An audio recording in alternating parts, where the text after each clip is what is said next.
aí pessoal, tudo beleza com vocês? Meu nome é Carol, sou professora de filosofia. Hoje a gente vai falar um pouco de lógica aristotélica. Então vamos lá. Bom, nossos objetivos: conhecer o fundamento do conceito de lógica, entender as características da lógica aristotélica e compreender a função e a atualidade da lógica em nosso dia a dia. Bom, segundo a tradição, Aristóteles é o pai da lógica. Mas, antes dele, será que a lógica não existia? O que é um raciocínio lógico, né? Essa questão, assim, Aristóteles ele criou a lógica. Então, antes disso, a gente conversava tudo de maneira irracional, sem lógica e nexo nenhum, né? O que significa uma argumentação lógica? Vamos lá. Em muitas avaliações, o sucesso ou o fracasso, né, não está diretamente relacionado com a sistemática, com a memorização de conteúdos a fim de saber as respostas corretas. Está na capacidade de ler a questão, de interpretar o sentido que está se falando no enunciado, identificar o que se está sendo perguntado. Então a questão não é de decorar mecanicamente conteúdos, mas raciocinar logicamente, resolver problemas. Tá aí uma das coisas que a lógica é importante, é entender a argumentação, né? Sempre digo isso aos meus alunos, às vezes não é saber tudo para fazer uma boa prova, às vezes é saber fazer uma prova, né? Saber fazer uma prova é ter ali a capacidade de entender o que está sendo pedido, né? Você pode saber tudo, mas se você olhar a questão e não entender exatamente o que está sendo pedido, em uma situação, por exemplo, que você tem pouco tempo, pronto, já acabou ali uma chance tua, né? Então, entender a argumentação, entender raciocínios e saber também responder de uma maneira lógica. Às vezes eu sei a coisa, mas eu respondi de uma maneira muito confusa e isso já me atrapalha, né? Então, o que falta na gente? Falta exercícios de argumentação. Como que eu vou argumentar melhor esse meu ponto de vista? Veja que isso tudo faz parte da lógica. O estudo da lógica é o estudo dos métodos e princípios usados para distinguir o raciocínio correto do incorreto. O estudo da lógica nos proporciona técnicas e certos métodos de fácil aplicação para determinar a correção ou a incorreção de todos os raciocínios, inclusive os próprios, né? Eu não faço só um raciocínio lógico para entender a argumentação de outro, mas também os meus próprios argumentos, como eu havia dito, né? Para você que possa escrever melhor, por exemplo.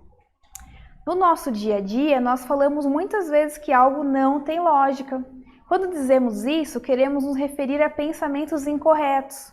Estudar lógica é justamente aprender os métodos necessários para detectar esses pensamentos incorretos que nós chamamos de falácia, né? Então, assim, às vezes uma argumentação parece que está correta, porque você entende a frase, você entende o que a pessoa está dizendo, mas aquilo não te soa bem, né? Não, tem alguma coisa errada, aí você começa a juntar ali, né? Uma coisa ou outra, montar o quebra-cabeça da argumentação e percebe contradições, percebe erros de argumentação, né? Então isso está dentro desse método da lógica de observar argumentos e ver se eles são válidos ou inválidos, né? Ou como a gente fala assim, nossa, isso aqui não tem lógica, isso aqui não pode, né?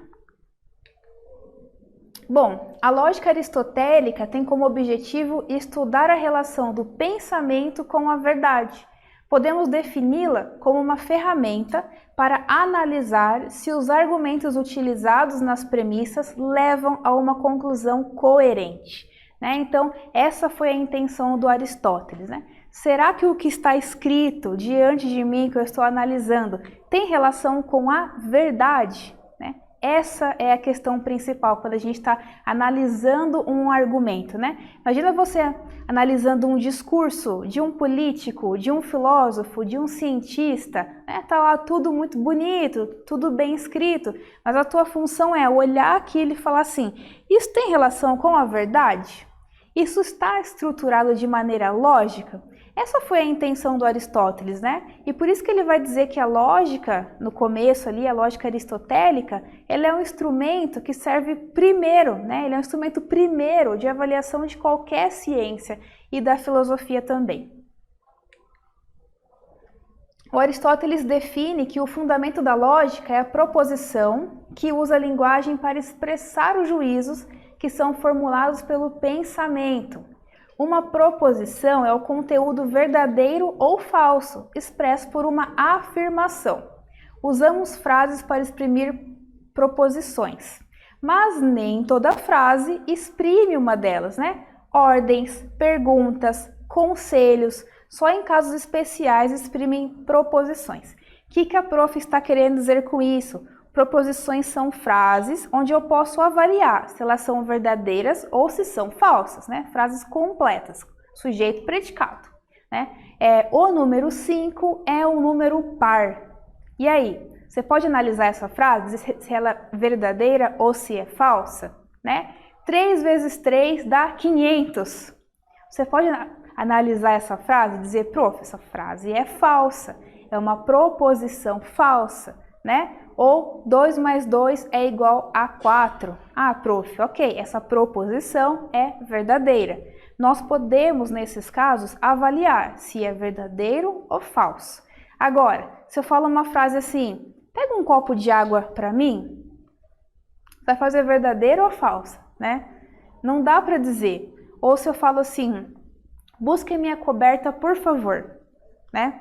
Também não, certo? Veja a diferença. As proposições, então, são frases onde eu posso dizer se são verdadeiras ou falsas, certo? Bom, todo conhecimento coloca o problema da verdade, pois quando conhecemos, sempre nos perguntamos se o enunciado corresponde ou não à realidade. Van Meegeren foi um pintor que falsificou obras de Vermeer, como A Moça de Turbante, que é esse que a gente está vendo na tela. O Museu de Washington, mesmo depois da descoberta da fraude, comprou do governo holandês a maioria dos quadros desse cara que falsificou, né? Tal era a qualidade do seu trabalho, né? Então eles dizem assim, os falsos Vermeer eram verdadeiros Van Meegeren, né? Então assim, apesar de ele falsificar, ele falsificou de um jeito que parecia igual, né? Parecia verdadeiro, embora seja falso. A gente pode dizer isso para associar as falácias, que a gente vai ver um pouco depois, né? Argumentos assim errados, mas eles nos enganam porque eles parecem verdade, mas na verdade são falsos, né? Bom, vamos exercitar nosso raciocínio lógico. Escreva qual que é o fundamento da lógica, as características da lógica aristotélica e a sua função. O que o Aristóteles queria quando ele estava pensando em lógica, né? Então escreva aí agora.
E aí, pessoal, vocês conseguiram responder, né? Sobre a lógica aristotélica. O Aristóteles, ele queria, então, um método para analisar discursos, né? E perceber se esse discurso, essa argumentação, era relacionada, ela condizia com o que é verdadeiro, né? Fazer uma comparação. Para isso, eu tenho que analisar ali o discurso, ver se ele é falso, se ele é verdadeiro.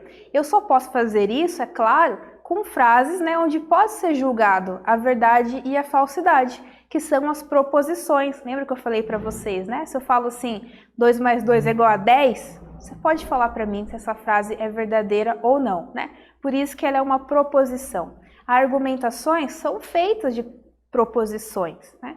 São divididas em premissas e conclusões, né? Então, premissas são frases que eu vou colocando para concluir alguma coisa no final a partir delas, certo? Então, essa é a estrutura de uma argumentação e a lógica utiliza disso para observar, né, o discurso e ver se ele é verdadeiro ou falso, se ele é válido ou se ele é inválido, certo, gente? Então, vamos continuar.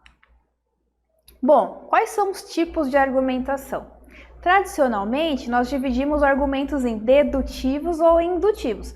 Com certeza você já ouviu falar assim, você deduziu isso, né? Ou então um argumento indutivo. O que significa isso? Vamos ver agora. Nos argumentos dedutivos, a conclusão é tirada das premissas, ou seja, a conclusão está implícita nas premissas.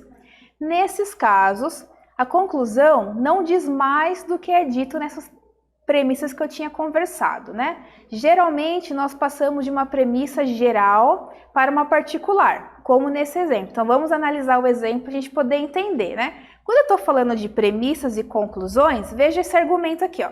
Todos os humanos são mamíferos. Pedro é humano, Pedro é mamífero. As duas primeiras frases, né, são silogismos, né? São proposições. Todos os humanos são mamíferos. É uma frase que eu posso julgar se é verdadeira ou falsa? Claro que eu posso, né? Assim como Pedro é humano também. Então, as duas primeiras frases são as premissas e a conclusão é a terceira frase. Todos os humanos são mamíferos, Pedro é humano, então eu posso concluir com isso que Pedro é mamífero. Isso é dedutivo? Porque eu tirei essa conclusão de uma premissa maior, né? Eu coloquei ali do lado uma imagem para a gente entender, né? O grupo dos mamíferos é muito maior do que o grupo dos humanos, né? Humanos, nós somos uma partezinha do grupo dos mamíferos. Há muitos outros, né? E dentro do grupo dos humanos tem ali o Pedro. Portanto, né, uma argumentação válida.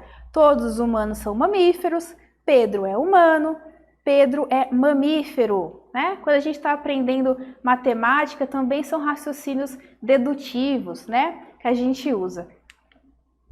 Bom, na indução, a gente faz o caminho contrário. Enquanto na dedução tiramos a conclusão das premissas, na indução a conclusão apresenta dados que não estão nas premissas, a gente vai além delas. Por isso, a conclusão da indução tem apenas uma probabilidade de ser correta. Vou dar o exemplo aqui para a gente entender melhor.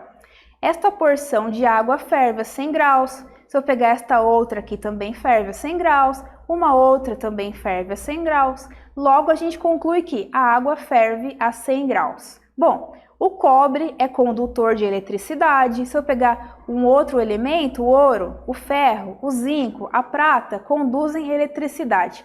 Logo, todo metal é condutor de eletricidade. Então veja, por que eu falei para vocês que o argumento indutivo é probabilístico, né? Uma probabilidade. Enquanto no argumento dedutivo eu peguei uma parte do todo, né? Todo humano é mamífero. Se o Pedro é humano, ele é mamífero, né? Então naquela partezinha lá. Agora, quando eu falo assim, a água ferve a 100 graus ao nível do mar. Isso é uma coisa que a gente aprende nas aulas de ciência, né? A ciência usa de argumentos indutivos. Todo mundo foi a nível do mar, em todos os mares do nosso planeta, ferver água para ver se ela realmente ferve a 100 graus? Claro que não, né? Nós vimos todos os animais para tirar as conclusões sobre eles? Também não, né?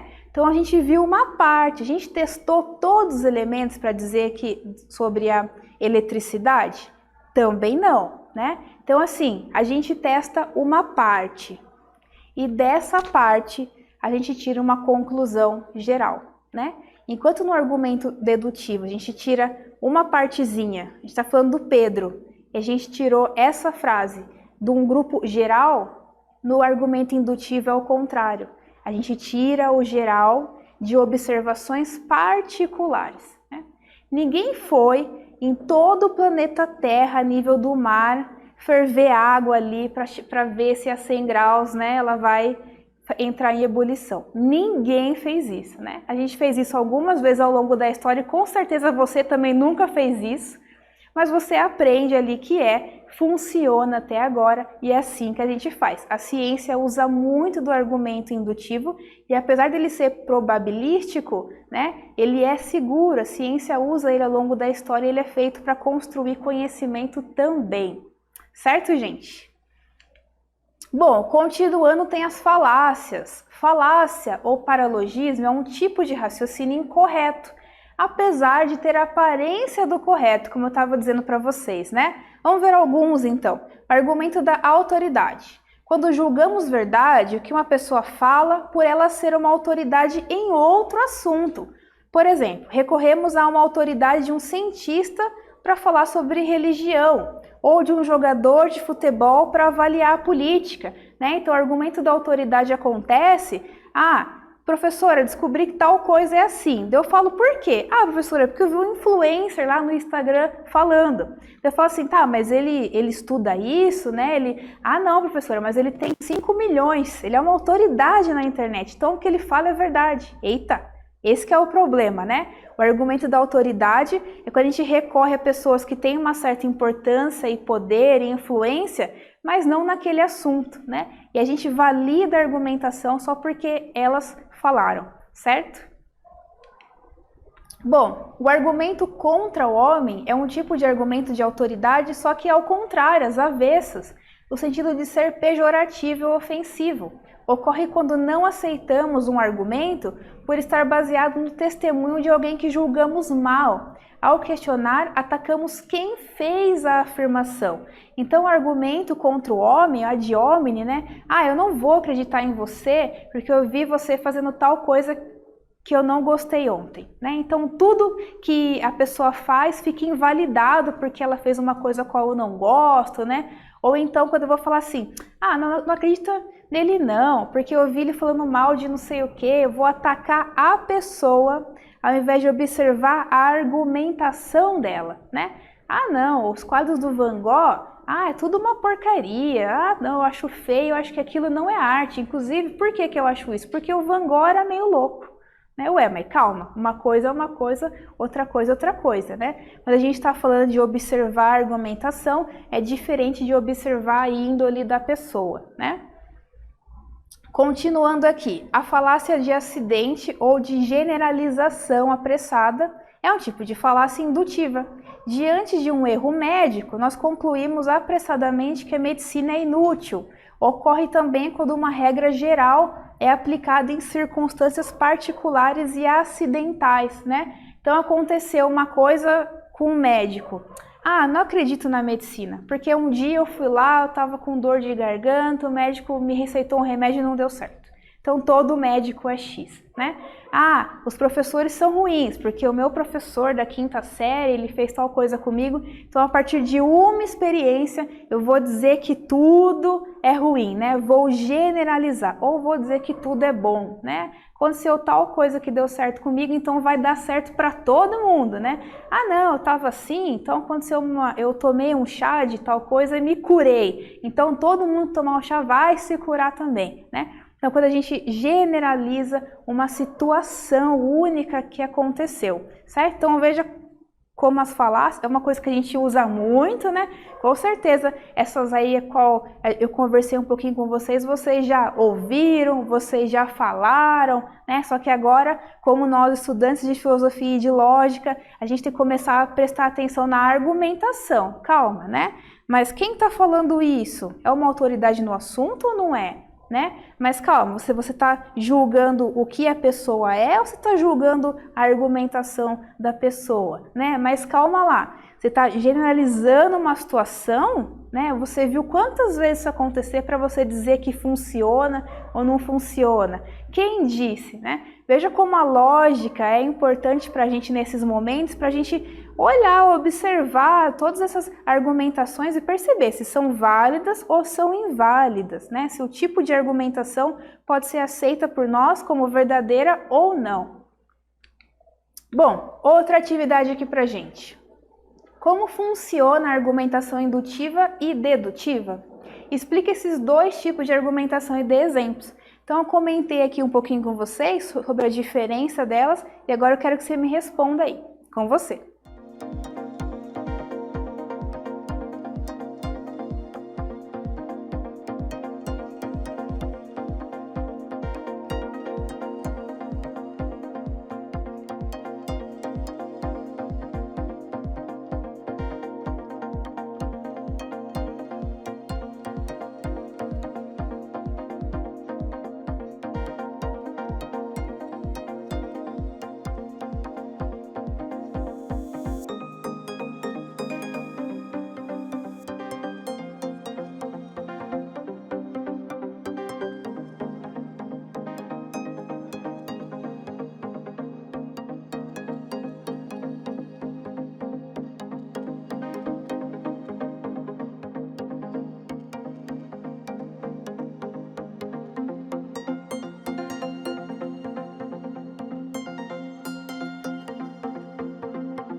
E aí, pessoal, vocês conseguiram responder a diferença, né, entre os dois tipos de argumentação?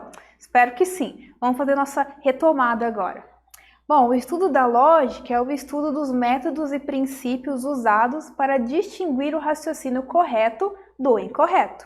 A lógica aristotélica tem como objetivo estudar a relação do pensamento com a verdade. E por fim, nós podemos definir a lógica aristotélica como uma ferramenta para analisar se os argumentos utilizados nas premissas levam a uma conclusão coerente. Certo, gente? Então, nós conversamos um pouco sobre a lógica aristotélica, as falácias, os tipos de argumentação. Espero que vocês tenham gostado. Eu gostei muito de estar conversando aqui com vocês hoje e até a próxima!